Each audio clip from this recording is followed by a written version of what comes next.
চিৰাজুল হক মই আপোনালোকৰ সন্মুখত আজি এনেকুৱা এটা ভিডিঅ' লৈ কেনে হাজিৰ হ'বৰ কাৰণে গৈ আছোঁ। এইটো আমাৰ এনেকুৱা নতুন এটা কোম্পানী ওলাইছে য'ত নেকি ADMS য'ত কৰ্ণাটকৰ হয়।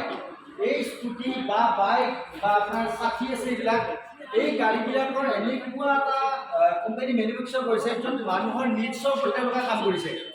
কাৰণ গম পাইছে যে আজি বহুত পেট্ৰল ডিজেলৰ দামবিলাক বাঢ়ি গৈ আছে।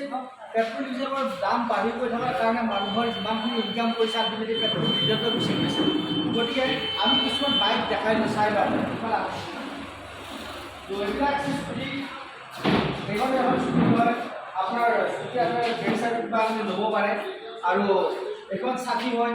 এই ছাতিখন আপুনি চাব পাৰে।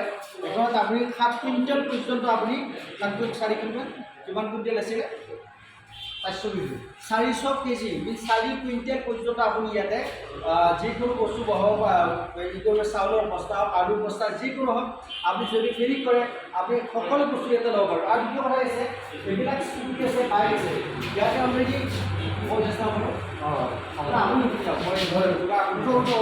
ইয়াতে কৈছে যে আপুনি উঠাব পাৰিলে আহিব পাৰিলে ফ্ৰী দিব। মই এবাৰ উঠি চাওঁ।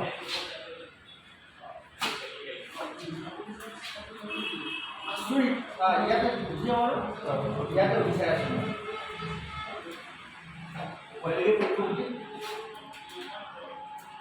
একো নহয় ইমান মজবুত বনাইছে।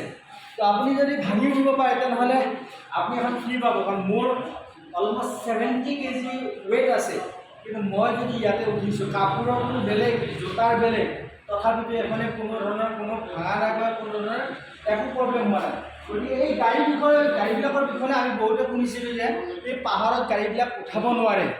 তো গতিকে ইয়াতে ডিলাৰ এজন মালিক আছে, আমি তেখেতৰ পৰা জানিব বিচাৰোঁ ছাৰ আজি গাড়ীবিলাক যে আছে এইবিলাক গাড়ী পাহাৰত উঠিব পাৰিব নোৱাৰিব?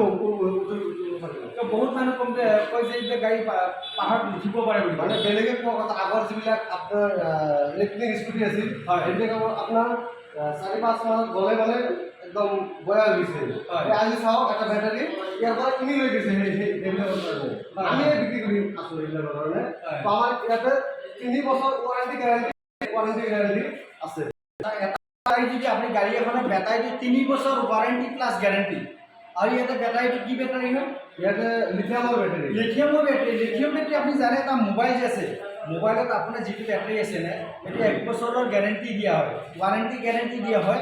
সেইটো হয়তো 3 বছৰ 4-5-6 বছৰ পৰ্যন্ত মোবাইল চলাই, কিন্তু আজিকালি মোবাইল বেয়া হয় সেইটো লিথিয়াম বেটাৰী হয়। তো সামান্য এটা কোনো বেটাৰী যদি মোবাইল চলাব পাৰে ইয়াতে যিটো বেটাৰী আছে বেটাৰী যিটো পাৱাৰ আছে এই পাৱাৰটোৰ কাৰণে আপুনি এবাৰ চাৰ্জ দিলে 120 কিলোমিটাৰ প্লাছ আৰু 10 কিলোমিটাৰ এক্সট্ৰা আপুনি নাভিগেট অট'মেটিক কি বুলি কয় ৰিভাইজ নে কি কয় এইটো আপোনাৰ 10 কিলোমিটাৰ মানে এক্সট্ৰা পিকআপৰ কাৰণে থাকে যাব পৰাকৈ থাকে। এইটো একবাৰ চাৰ্জ দিলে আপুনি 130 কিলোমিটাৰ যাব পাৰে।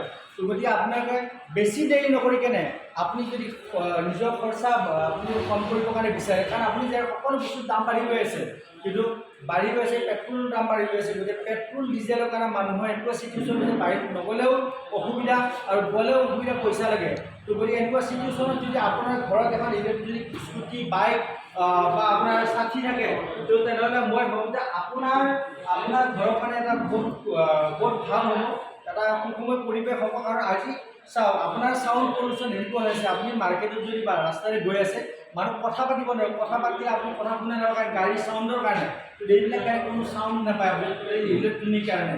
আৰু দ্বিতীয় কথা কি আছে পেট্ৰলৰ ধোঁৱাৰ কাৰণে বাকী মানুহৰ বহুত বেমাৰ পৰিণত হৈ যায়। কিন্তু ইয়াতে কোনো পেট্ৰল ডিজেল যদি নাথাকে আৰু এইবিলাক গাড়ী যদি আপুনি এসপ্তাহত পানী পুখুৰীত যদি ডুবাই থৈ দিয়ে তথাপিতো এতিয়া পানী নোপোৱাই বেটাৰীটো লিথিয়াম বেটাৰী টোটেলি আছে কি আছে ৱাটাৰ প্ৰুফ হয়। আৰু ইয়াতে যিটো মটৰ আছে মটৰটো ৱাটাৰ প্ৰুফ হয়। গতিকে আজি গমে পায় আজি জেগাই বৰষুণ যেতিয়া হৈ যায় বানপানী হৈ যায়, বানপানীত বহুত মানুহ গাড়ী উঠি নিচিনা কেতিয়াবা কাৰণে এইটো চিটুৱেশ্যন হৈ যায়। গতিকে আপোনাৰ গাড়ী উঠি অকণমান কিবা কাৰণে হৈ গ'লে গাড়ীখন পাব লাগে নিদিলে গাড়ী পোৱাৰ পিছত আপুনি অট'মেটিক চাৰ্জ দিব পাৰিব। তো গতিকে আপোনালোকে দেৰি নকৰি কেনে যদি যিবিলাক ব্যক্তি গাড়ী ল'ব বিচাৰে যিবিলাক ব্যক্তি মোক চিনি পায় আপুনি গমেই পায়, তো আপুনি অতি সোনকালে গাড়ী ল'ব পাৰে। আৰু যদি যিবিলাক ব্যক্তি বোলে ইয়াৰ পৰা ইনকামৰ ৰাস্তা ল'ব বিচাৰে তেনেহ'লে আপোনাৰ কাৰণে এটা ভেৰি গুড অপৰচুনিটি আছে ইনকামৰ কাৰণে। তো যদি আপুনি এইটো বিষয়ে বহুত বেছি জানিবৰ কাৰণে ধৰক মোবাইল নম্বৰ দিয়া আছে বা আপুনি মোৰ মোবাইল কণ্টেক্ট কৰিব পাৰে, নহ'লে ইনবক্স কৰি কিনে মেছেজ দিব পাৰে। তো 100% ইয়াৰ বিষয়ে ইনশাল্লাহ আপোনাক মই জনাম।